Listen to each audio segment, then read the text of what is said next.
சரவாக்கில் hotel வாங்கிய விவகாரத்தில் 3 million ringgit லஞ்ச ஊழல் வழக்கில் தமக்கு விதிக்கப்பட்ட தண்டனையை மறு ஆய்வு செய்ய கோரி முன்னாள் நெகிரி செம்பிலான் மந்திரி பிசார் தான் ஸ்ரீ முகமது ஈசா சமாட் தாக்கல் செய்த மனு மீதான விசாரணையை கூட்டரசு நீதிமன்றம் ஒத்திவைத்துள்ளது.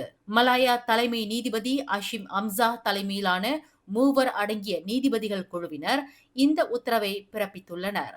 கடந்த பிப்ரவரி 5 மற்றும் 10ஆம் தேதிகளில் நீதிமன்றத்தில் நடந்த வாதங்களின் நீதிமன்ற பதிவு மற்றும் டிரான்ஸ்கிரிப்ட் பிரதிகளை இருதரப்பிற்கும் வழங்க நீதிமன்றம் அனுமதி அளித்துள்ளது. தண்டனை குறைப்பு குறித்த வாதங்களை முன்வைக்க தங்களுக்கு வாய்ப்பு வழங்கப்படவில்லை என்ற தற்காப்பு தரப்பின் வாதத்தை நிரூபிக்க இந்த நீதிமன்ற பதிவுகள் உதவும் என ஈசா சாமாட்டின் வழக்கறிஞர் ஆதி மூலம் தெரிவித்துள்ளார். இந்த வழக்கின் அடுத்த கட்ட நிர்வாக மேலாண்மை விசாரணை நாளை மே 14ஆம் தேதி இணையம் வழியாக நடைபெறும் என அறிவிக்கப்பட்டுள்ளது.